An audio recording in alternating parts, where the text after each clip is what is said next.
নমস্কার বন্ধুরা, আজকে পড়ছি লীলা মজুমদারের পাকদণ্ডী বইটির দ্বিতীয় পর্বের 52তম অংশ। আশ্রমশুদ্ধ সকলের আদর যত্নে 2 দিন কেটেছিল। ওদের ছোট হাসপাতালটি এতদিনে নিশ্চয় অনেক বড় হয়েছে। একজন গেরুয়া পরা বৃদ্ধ ইউরোপিয়ান সাধুকে দেখেছিলাম, দীর্ঘকাল ওখানে সাধনা করেছিলেন।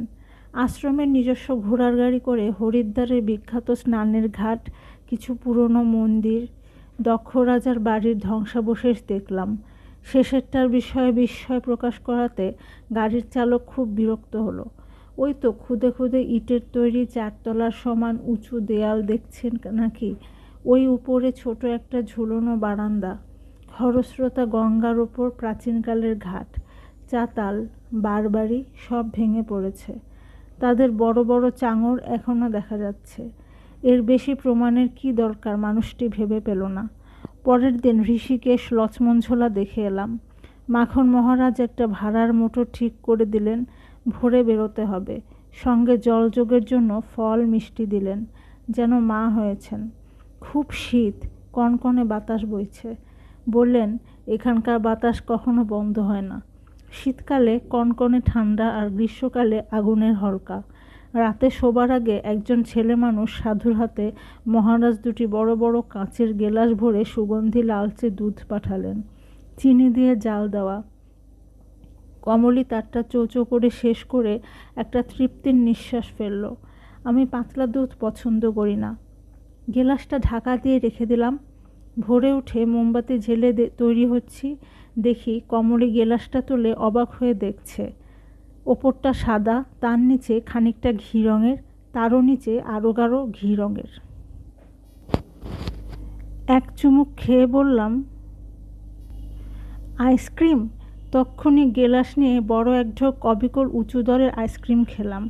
আশ্রমে চিনি দিয়ে জাল দেওয়া খাঁটি দুধ, রাতারাতি স্বাভাবিক আইসক্রিম হয়ে গেছে।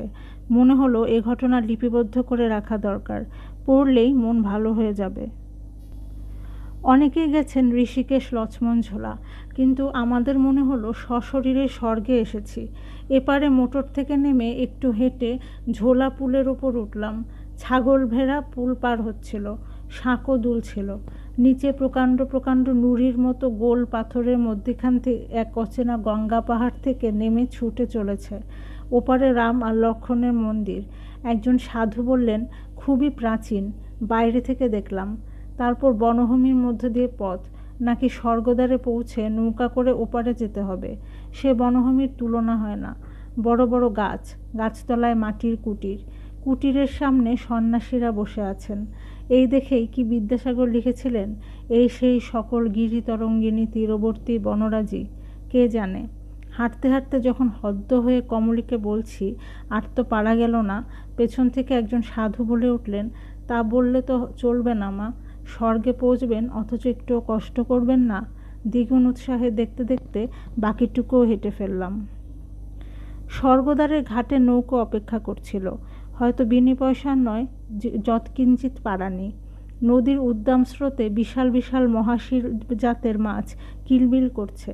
একজন লোক নৌকোয় বসে আটার গুলি জলে ফেলছে, মাছটা ঠেলাঠেলি করে খাচ্ছে। কখনো বা নৌকোয় ধাক্কা লাগছে, নৌকো টলমলো করছে, সব যেন স্বপ্নের মতো। এক সময় ওপারে পৌঁছলাম, সেখানে গাড়ি অপেক্ষা করছিল। ঋষিকেশে একবার নেমে ঘুরে দেখলাম, গঙ্গার স্রোত এরই মধ্যে কমে এসেছে মনে হলো। বালির তীর থেকে ছোট ছোট নুড়ি কুড়িয়ে নিলাম। তারপর 30 বছর কেটে গেছে, সে নুড়ি কোথায় হারিয়ে ফেলেছি, কিন্তু লক্ষ্মণঝোলার স্মৃতি আজও মনের মধ্যে জলজল করছে। পরদিন মাখন মহারাজ আমাদের লাক্সারি বাসে তুলে দিলেন। সে কি চমৎকার ব্যবস্থা!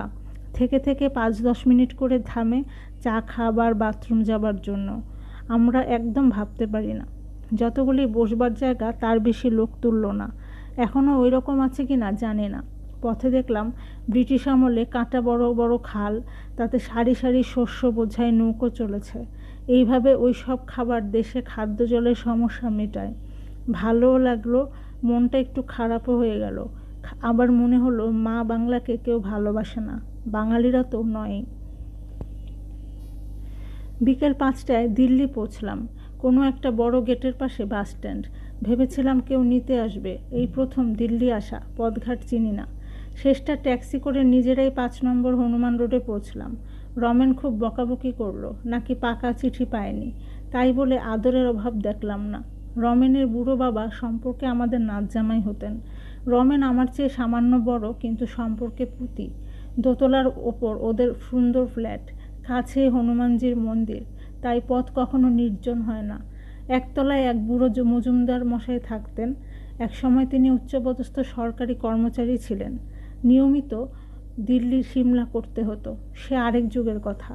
পরে আমাদের সন্দেশ পত্রিকা যখন 1961 সাল থেকে সত্যজিতের চেষ্টায়, উৎসাহে এবং প্রথম 2 বছর তার একলার খরচে আবার প্রকাশিত হতে লাগলো, তখন মজুমদার মশাইয়ের কাছ থেকে তার কর্মজীবনের কয়েকটি চমৎকার সরস স্মৃতিকথা প্রকাশ করবার সৌভাগ্য আমার হয়েছিল। নাত জামাই দ্বিজেন্দ্রনাথ, পুতি রমেন, একতলার মজুমদার মশাই সবাই এখন স্বর্গে গেছেন। তবু তাদের জন্য আমার মনে একটা কোমল উষ্ণ জায়গা রাখা আছে। সে যাই হোক, রমেনের ছেলে মেয়ে এবং দিল্লিতে পোস্টেড আমার ভাসুরপো কাজকর্ম থেকে ছুটি নিয়ে আমাদের দিল্লি আগ্রা ঘুরিয়ে দেখিয়ে দিল। নিউ দিল্লির পরিপাটি ব্যবস্থার প্রশংসা না করে পারলাম না, কিন্তু মনে মনে নোংরা কলকাতার ঘরোয়া অন্তরঙ্গতার অভাবও টের পেলাম।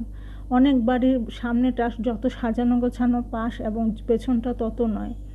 একবার অরোরা স্টুডিওতে ফিল্ম তোলা দেখতে গেছিলাম। সেখানে ওই রকম সাজানো গোছানো, পাশ নেই, পেছন নেই ঘরবাড়ি দেখেছিলাম।